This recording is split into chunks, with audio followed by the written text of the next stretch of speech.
Hello everyone, मैं बीना भट्ट आप सबका स्वागत करती हूँ अपने यूट्यूब चैनल इतिहास अध्ययन में। वैसे तो मेरा देखा जाए तो 31वां वीडियो है अगर टोटल वीडियो में देखें, किंतु अगर हम वैदिक सभ्यता पे देखें तो ये हमारा 5वां वीडियो है और इसमें भी हम वैदिक सभ्यता से संबंधित कुछ महत्वपूर्ण प्रश्नों को देखेंगे।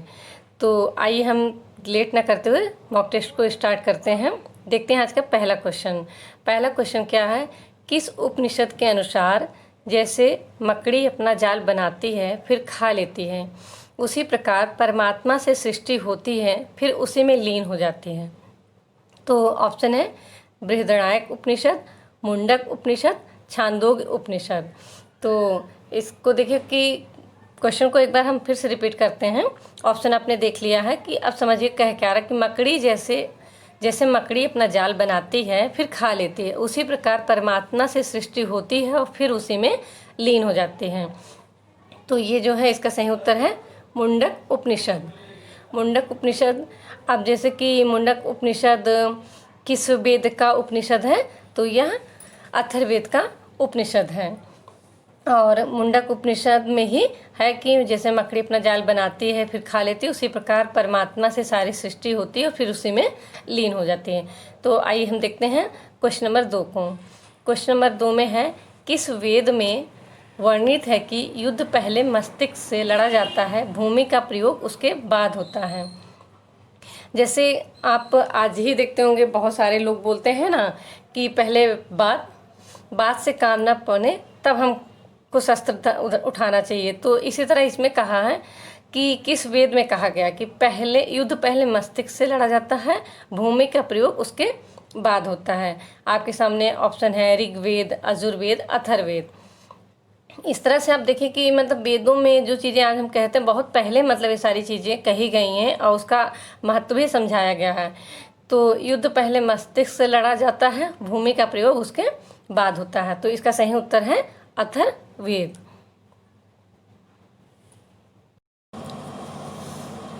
तो आइए देखते हैं इस मॉक टेस्ट का तीसरा क्वेश्चन। तीसरा क्वेश्चन क्या है, सत्यमेव जयते उक्ति सर्वप्रथम कहाँ व्यक्त की गई, उपनिषद, मनुस्मृति, ऋग्वेद। तो इसका सही उत्तर है उपनिषद। अब जैसे आपसे क्वेश्चन आ जाए कि किस उपनिषद में, तो मुंडक उपनिषद में। और मुंडक उपनिषद जो है वो अथर्ववेद का उपनिषद है। और सत्यमेव जयते जो हमारा नेशनल एम्बलम है अशोक चक्र, उसके नीचे देखिए लिखा रहता है, जिसका मतलब है कि ट्रूथ अलोन ट्रायम्फ्स। तो इसका मतलब है कि सत्य की हमेशा जीत होती है, सत्य अकेले ही जीतता है। तो ये अगर आपसे पूछ ले कि ये सत्यमेव जयते उक्ति कहाँ सर्वप्रथम कहाँ व्यक्त की गई, तब आप अगर ऑप्शन में उपनिषद का नाम नहीं दिया है तो उपनिषद अकेले दिया तो आप उपनिषद कहेंगे। और अगर उपनिषद का नाम दिया है तो हो सकता है कि उसमें बृहदारण्यक उपनिषद, छांदोग्य उपनिषद, मुंडक उपनिषद कई हो, तो ये मुंडक उपनिषद आपका सही होगा। तो आइए अब देखते हैं हम क्वेश्चन नंबर 4 को। क्वेश्चन नंबर 4 क्या है, किस वेद में कहा गया है रात्रि और दिन दो बहनें हैं जो वर्ष रूपी वस्त्र को बुनती हैं, इसमें रात्रि है ताना तथा दिन है बाना। तो आपके सामने ऑप्शन है यजुर्वेद, सामवेद, अथर्ववेद। तो कहा क्या गया है कि पूछ क्या रहा है क्वेश्चन में कि किस वेद में कहा गया है रात्रि और दिन दो बहनें हैं जो वर्ष रूपी वस्त्र को बुनती हैं, इसमें रात्रि को ताना और दिन को बाना कहा गया है। तो इसका सही उत्तर है अथर्ववेद। तो आइए देखते हैं हम इस मॉक टेस्ट का 5वां क्वेश्चन। 5वां क्वेश्चन क्या है कि राजा के निर्वाचन से संबंधित सूक्त पाए जाते हैं। क्वेश्चन जो है कि ऑप्शन आपके पेयर में है ऋग्वेद एवं अथर्ववेद, ऋग्वेद एवं यजुर्वेद, सामवेद एवं अथर्ववेद। तो इसका सही उत्तर है ऋग्वेद एवं अथर्ववेद। राजा के निर्वाचन से संबंधित सूक्त जो पाए जाते हैं ऋग्वेद एवं अथर्ववेद में। तो यहाँ देखिए ऋग्वेद जो है हमारा सबसे प्राचीनतम वेद है और अथर्ववेद जो है वो सबसे नवीनतम वेद है, क्योंकि ये सबसे बाद का वेद है। और अथर्ववेद को ब्रह्मा वेद, श्रेष्ठ वेद आदि कई नामों से जानते हैं। और आइए अब देखते हैं हम क्वेश्चन नंबर 6। क्वेश्चन नंबर 6 में क्या है कि ऋग्वेद में अश्व की चर्चा कितनी बार हुई है? 176, 215, 170। तो यहाँ देखिए कि जैसे यहाँ पे पूछा है अश्व की चर्चा कितनी बार हुई है, इसी तरह से गो की चर्चा कितनी बार हुई है, वृषभ की चर्चा कितनी बार हुई है, या कृषि से संबंधित कितने मंत्रों का उल्लेख हुआ। इस तरह से कई तरह के क्वेश्चन बने हैं। तो यहाँ पे पूछ रहा है कि ऋग्वेद में अश्व की चर्चा कितनी बार हुई है, तो इसका सही उत्तर है 215। इसका बी ऑप्शन सही है। और ये जो ऑप्शन देख रहे हैं आप, जैसे कि 176 बार, तो ये गो की चर्चा हो, गाय के बारे में 176 बार शब्द आया, चर्चा हुई है। और वृषभ के बारे में 170 बार। 3 ऑप्शन है, तीनों किसी न किसी से संबंधित हैं। पर यहाँ पे अगर ऋग्वेद में जो क्वेश्चन है कि ऋग्वेद में अश्व की चर्चा कितनी बार हुई है, तो 215 बार। तो आइए देखते हैं इस मॉक टेस्ट का 7वां क्वेश्चन। 7वां क्वेश्चन क्या है कि आरंभिक वैदिक साहित्य में सर्वाधिक वर्णित नदी है? सरस्वती, सिंधु, सुतोद्री। तो पूछ क्या रहा है क्वेश्चन को समझिए कि मतलब सर्वाधिक, आरंभिक वैदिक साहित्य में सर्वाधिक वर्णित नदी है सरस्वती, सिंधु, सुतोद्री। तो इसका सही उत्तर है सिंधु। सिंधु नदी जो है यह आर्यों की सबसे विशिष्ट एवं असाधारण नदी भी थी, और नदी सूक्त में सर्वाधिक वर्णित नदी सिंधु है। और अगर ऐसा क्वेश्चन हो कि सिंधु वैदिक सभ्यता में सबसे सर्वाधिक आर्यों की पवित्र नदी कौन थी, तब सरस्वती होगा। और अगर ये पूछता है कि आरंभिक वैदिक साहित्य में सर्वाधिक वर्णित नदी, तो इसका सही उत्तर है सिंधु नदी। तो आइए देखते हैं हम क्वेश्चन नंबर 8। क्वेश्चन नंबर 8 क्या है? दशराग युद्ध में भरतों का पुरोहित कौन था? विश्वामित्र, वशिष्ठ, अत्रि। तो इसका सही उत्तर है वशिष्ठ। अब ये जो है क्वेश्चन काफ़ी इम्पोर्टेंट है, दशराग युद्ध से संबंधित विभिन्न एग्जामों में देख लें तो बहुत बारी क्वेश्चन बना है। इससे संबंधित कई तरह के क्वेश्चन बनते हैं कि जैसे दशराग युद्ध में जो विजयी थे वो किस वंश के थे, या दशराग युद्ध किस नदी के तट पर लड़ा गया था, दशराग युद्ध का जो उल्लेख है वह ऋग्वेद के किस मंडल में है। इस तरह के कई क्वेश्चन बने हैं।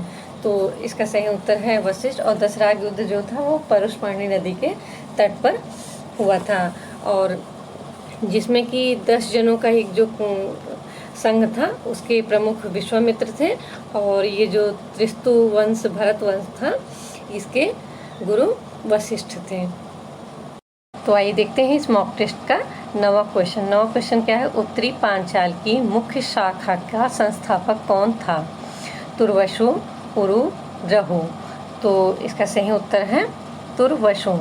अब जैसे कि जानते हैं कि पांचाल जो था वो उत्तरी पांचाल और दक्षिणी पांचाल में विभाजित था, और इसकी अलग अलग राजधानियाँ थी। उत्तरी पांचाल की राजधानी यक्षत्र थी और दक्षिणी पांचाल की राजधानी कापिल्य थी। तो यहाँ पे पूछ रहा है कि उत्तरी पांचाल की मुख्य शाखा का संस्थापक कौन था? तो इसका सही उत्तर है तुर्वशु। और आप लोग से कहना चाहेंगे इस मॉक टेस्ट के आखिरी क्वेश्चन से पहले कि अभी तक जो वीडियो अपलोड हुए हैं वो तो 31 वीडियो हो चुके हैं, पर ये हमारा जो वैदिक सभ्यता से है ये हमारा 5वां वीडियो है। और इसे देखते हैं, जो भी क्वेश्चन 10-20 क्वेश्चन और भी हो सकते हैं तो करते हैं। इसके बाद हम लोग धर्म सुधार आंदोलन के अंतर्गत जैसे जैनिज़्म, बुद्धिज़्म से स्टार्ट करेंगे मॉक टेस्ट। तो इसके पहले के जितने भी क्वेश्चन हैं, चाहे क्योंकि हम एक सीरियल से चल रहे हैं, जैसा कि हम पहले हिस्ट्री से संबंधित जो हमारे सोर्स हैं लिटरेरी या आर्कोलॉजी, या तो इससे संबंधित हमारे मॉक टेस्ट है। फिर प्री हिस्ट्री से आए, फिर उसके पहले हमने प्री हिस्ट्री से पहले वो जो हमारे अनुसंधान विधियां हैं, जो पुरातात्विक उत्खनन की विधियां हैं, तो उनसे संबंधित मॉक टेस्ट। फिर प्री हिस्ट्री, उसके बाद हम लोगों ने ताम्रपाषाण काल को देखा, अब सिंधु सभ्यता, उसके बाद अब वैदिक सभ्यता। तो एक सीरियल से हैं और सभी वीडियो डे बाई डे ऐसे सीरियल से ही अपलोड हुए हैं। तो आप लोगों ने अगर नहीं देखा है तो प्लीज़ आप लोग पहले के जो भी वीडियो अपलोड हैं उसको देखिए। प्लेलिस्ट में सारे वीडियो ऐड कर दिए गए हैं, जिसमें कि सिंधु सभ्यता से पहले के जितने वीडियो हैं उसकी एक प्लेलिस्ट है और सिंधु सभ्यता से संबंधित जो हमारे 7 वीडियो हैं उसको एक प्लेलिस्ट में कंबाइन कर दिया गया है। तो ये आप लोगों ने अगर नहीं देखा तो प्लीज़ देखिए, क्योंकि जो जितने भी क्वेश्चन हैं बहुत ही इम्पोर्टेंट हैं और बहुत जैसे कि इजी क्वेश्चन जो बहुत ही इजी होते हैं उस तरह से ना करके, जैसे कि एक लेवल होता है हमारा असिस्टेंट प्रोफेसर का हो, चाहे तो नेट जेआरएफ एग्ज़ाम हो, टीजीटी पीजीटी एग्ज़ाम से, तो जिस लेवल के क्वेश्चन आते हैं उसी तरह के क्वेश्चन इस मॉक टेस्ट में, सभी मॉक टेस्ट में कोशिश की गई है कि एक अच्छे लेवल के क्वेश्चन रखे जाएं। तो प्लीज़ आप लोग उसको देखिए और अपना रिवीजन करते रहिए, अपनी स्टडी को कंटिन्यू रखिए। तो आइए देखते हैं अब हम क्वेश्चन नंबर 10। क्वेश्चन नंबर 10 क्या है? इंद्र महाअभिषेक यज्ञ का विवरण दिया गया है। इंद्र महाअभिषेक यज्ञ का विवरण दिया गया है। अब यहाँ पे आपसे पूछ रहा है कि ऑप्शन दिया है ऐत्रेय ब्राह्मण, शतपथ ब्राह्मण, तैत्तिरीय ब्राह्मण। अब यहाँ आप देखेंगे कि सभी के सभी ऑप्शन जो हैं वो ब्राह्मण ग्रंथ हैं और किसी न किसी वेद से संबंधित है। तो इसका जो सही उत्तर है वह है ऐत्रेय ब्राह्मण। अब ऐत्रेय ब्राह्मण में जैसे कि इंद्र महाअभिषेक यज्ञ का विस्तृत विवरण दिया गया, इसके साथ साथ राजसूय यज्ञ, सोम यज्ञ, इन सब का भी इसमें एक विधिवत और विस्तृत विवरण मिलता है हमें, किसमें? ऐत्रेय ब्राह्मण में। तो ये रहे आज के मॉक टेस्ट के 10 इम्पॉर्टेंट क्वेश्चन। इसी तरह के 10 इम्पॉर्टेंट क्वेश्चन के साथ हम कल मिलेंगे। आप लोग वीडियो देखते रहिए और प्लीज़ अगर वीडियो अच्छी लगती है तो लाइक और कमेंट कर दिया करिए। धन्यवाद।